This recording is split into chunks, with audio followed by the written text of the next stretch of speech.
Good morning, my name is Jay Case and I'm here to talk about Nihilist. Nihilist is a 2018 music video anthology that we put to my EP with the same title. The videos were directed by Ben Ross and produced by Paradisio Productions.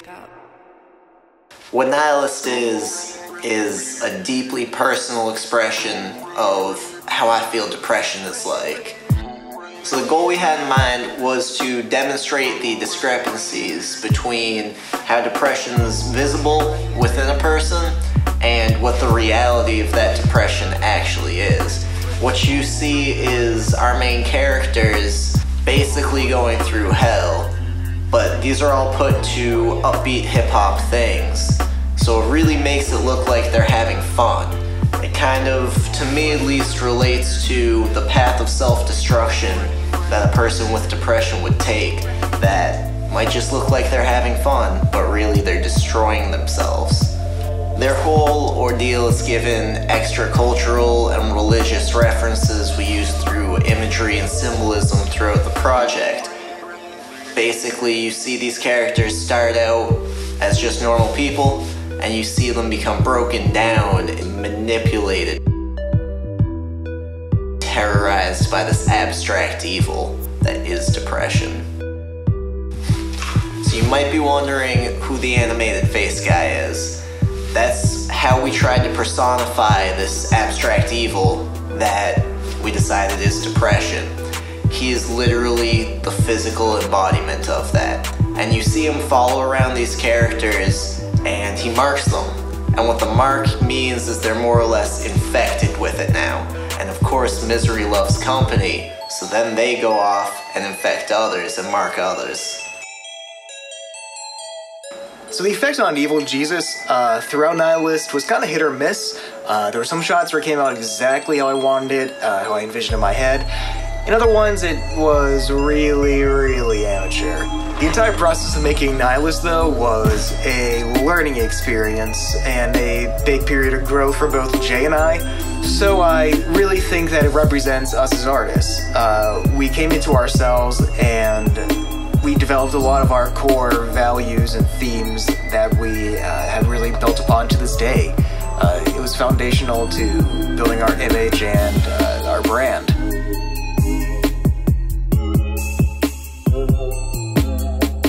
Not to mention, when we started shooting, which is the first video we shot was Maui, we were using very old gear. I was shooting with my old Canon T3i, which is like a 2007 DSLR. This thing is kind of a piece of crap. During that process, I bought all new gear. The Canon 5D Mark III that I'm shooting on right now. I picked up a series of cinema lenses. The Rokinon Cine DS line especially. These things are real nice. They have a manual aperture. I throw them on the Ronin, which I now have as well, and I like to throw a follow focus on them. But yeah, these are fantastic lenses. The new gear really changes the quality of the videos. As you can see, as it goes on, they stop looking like completely amateur shot on cell phone type crap, which we never shot on cell phones. We grew a lot during this time.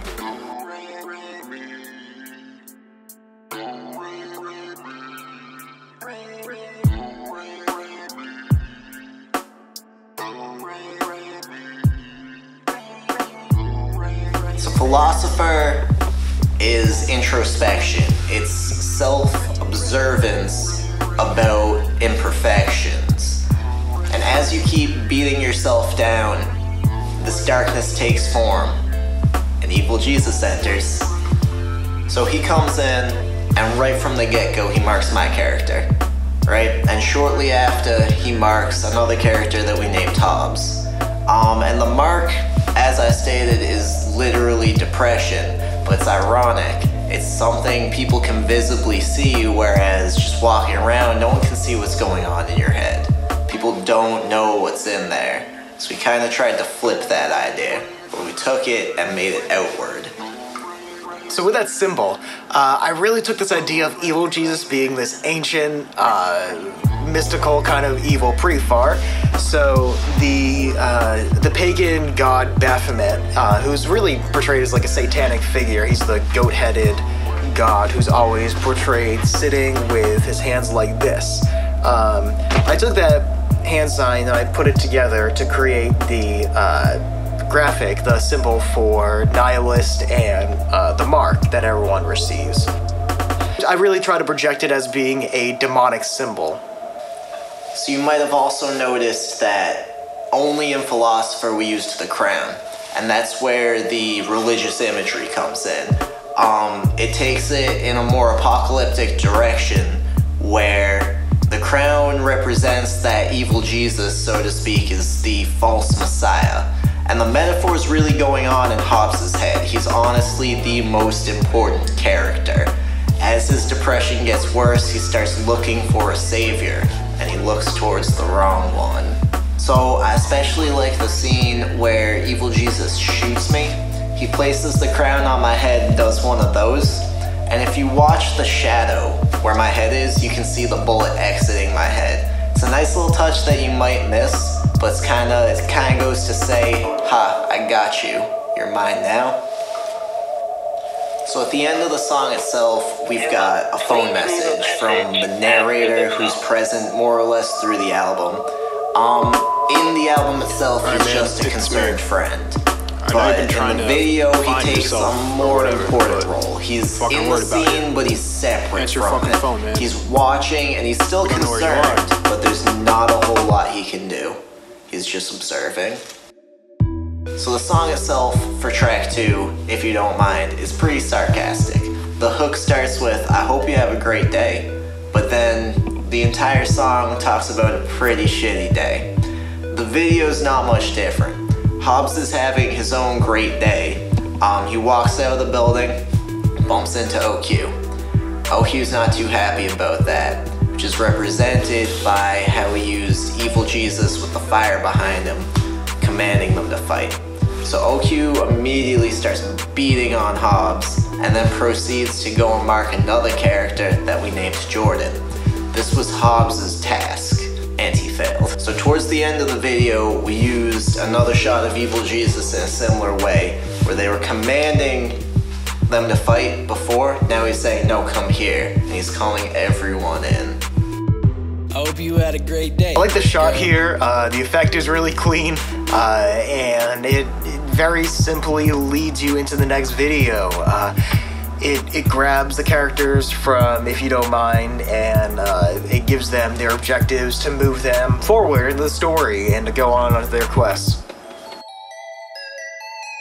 Maui is more or less the beginning of the end. We introduce much darker tones in the video. It's a lot more chaotic. There are a lot of different things going on.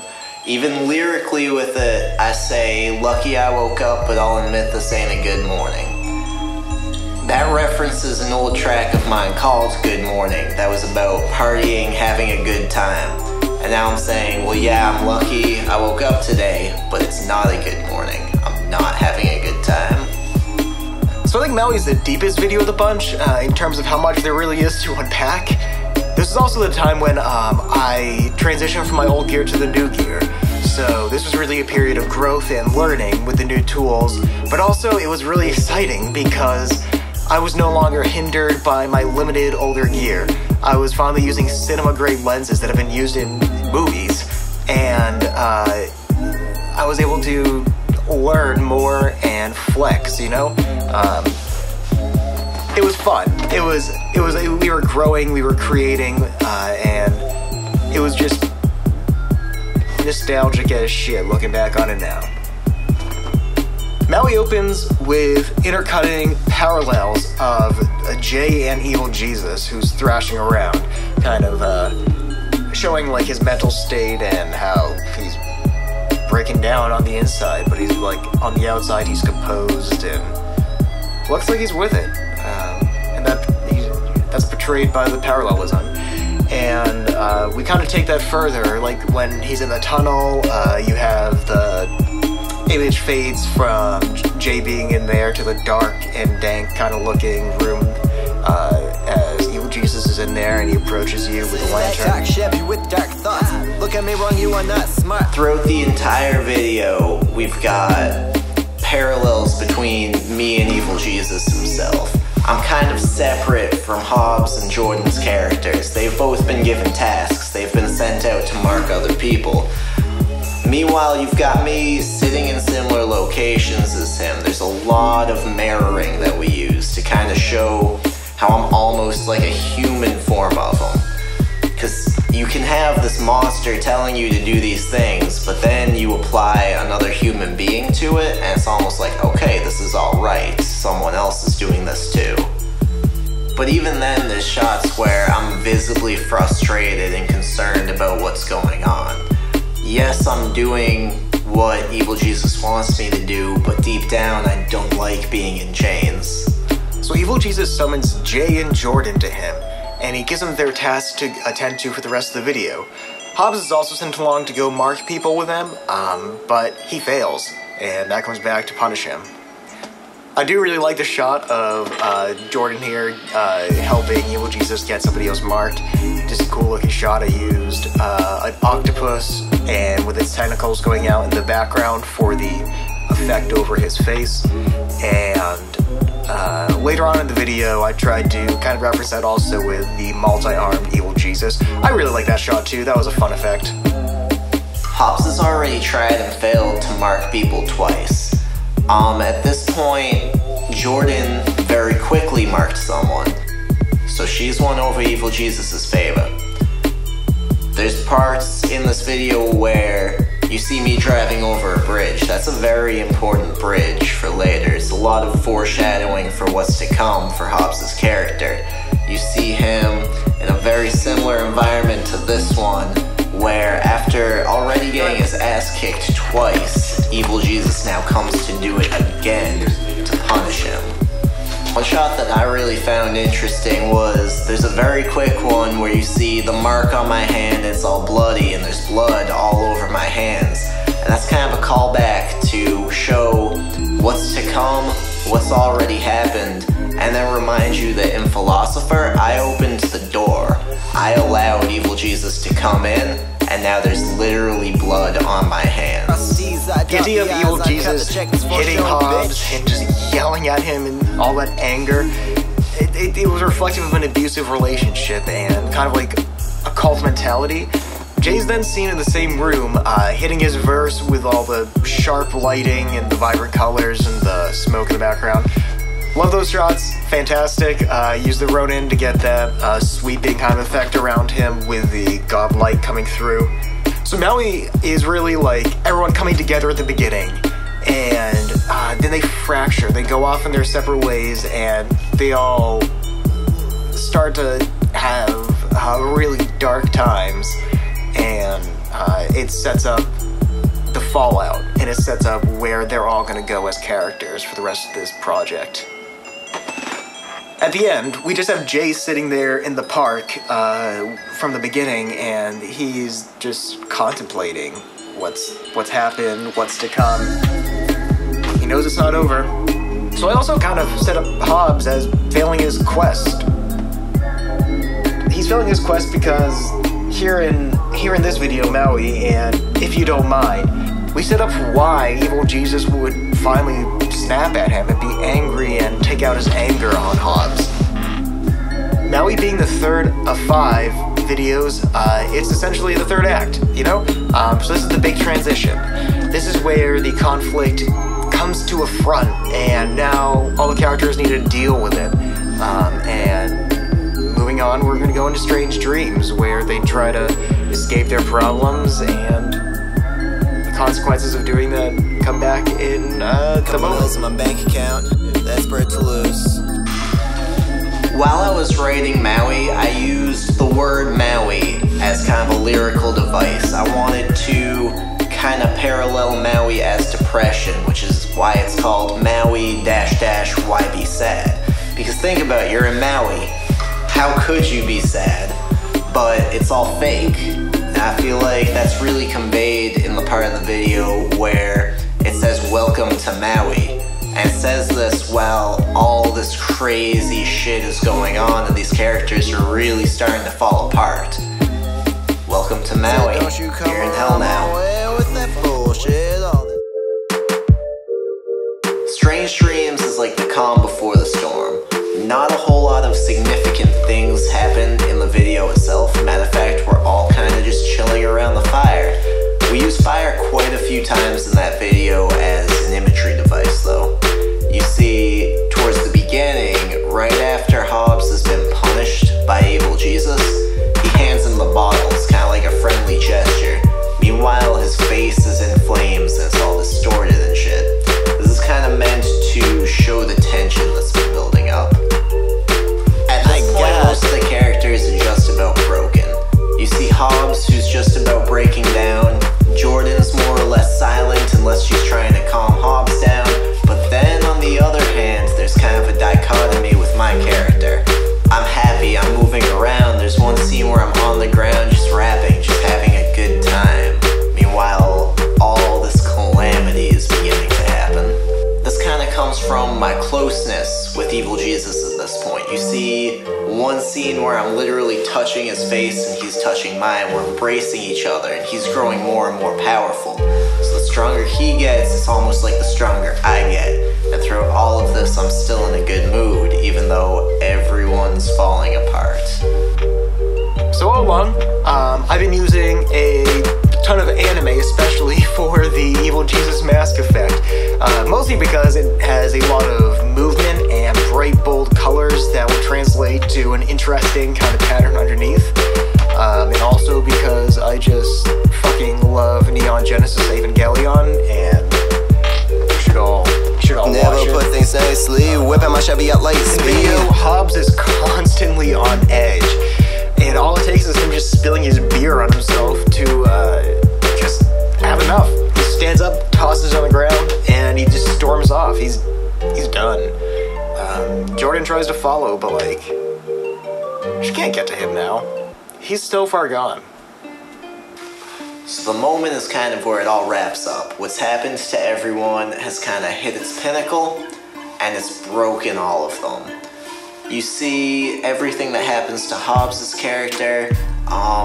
Jordan started to actually rebel against evil Jesus. There's a point where she's got the opportunity to mark someone who's just walking past her in the street. She doesn't. This really pisses evil Jesus off. Imagery-wise, there's signs of danger everywhere. Right at the beginning of the video, there's a saw blade. We use knives at certain points. We're just trying to convey that it's a really bad situation at this point. It has swallowed the characters.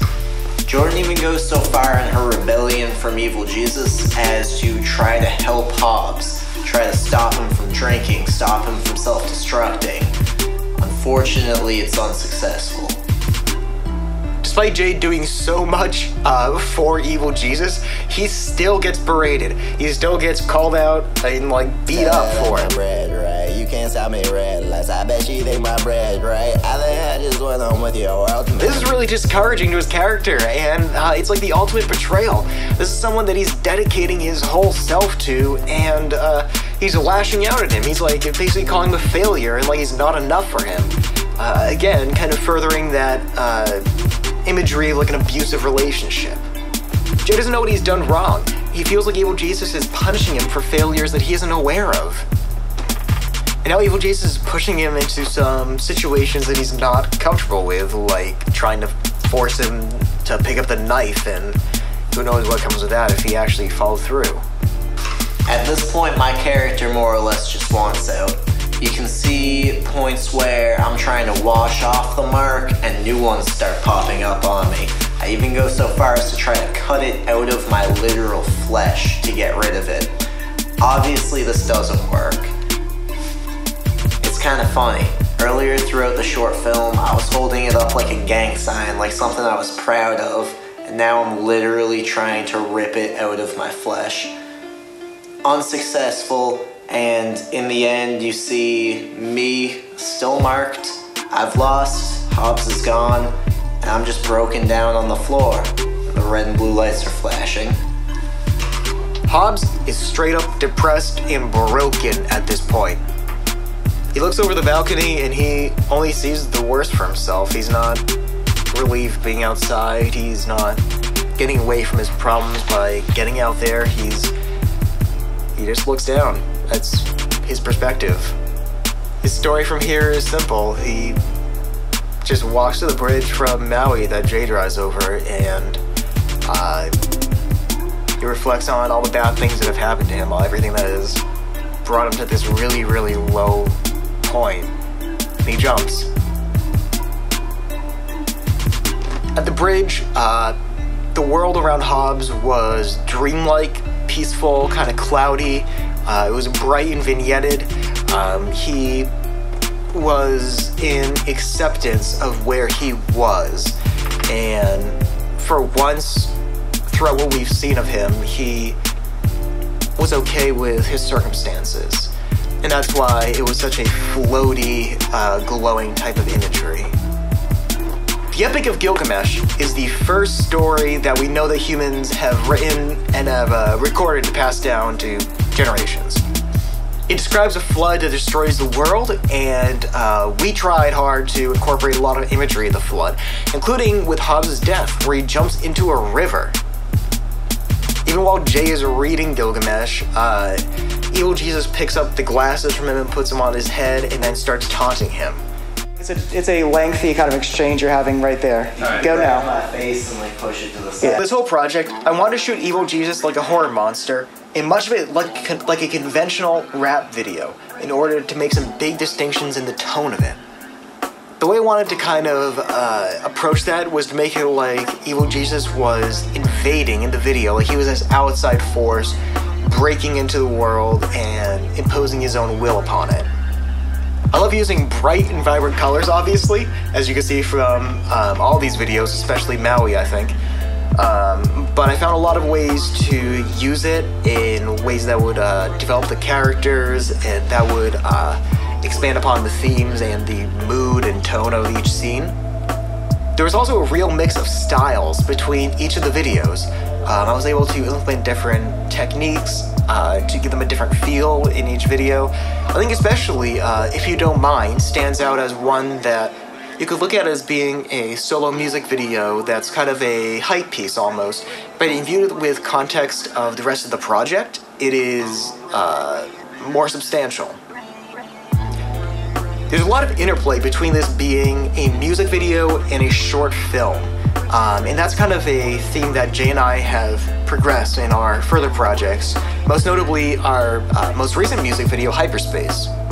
I want my albums to be art pieces, not just albums. They're for digesting, not just listening to. The way I see my music, especially as conveyed in Nihilist, is if you don't get it, it's probably not for you. And that's okay, that's just my personal style. Having explained what this is all about, I think the people that this is for can see it. They recognize it and can take something out of it. Out of the characters like Hobbs who fall deep into it, or me who embraces it and is ultimately crushed by it. I hope someone can take this in and realize that change is possible.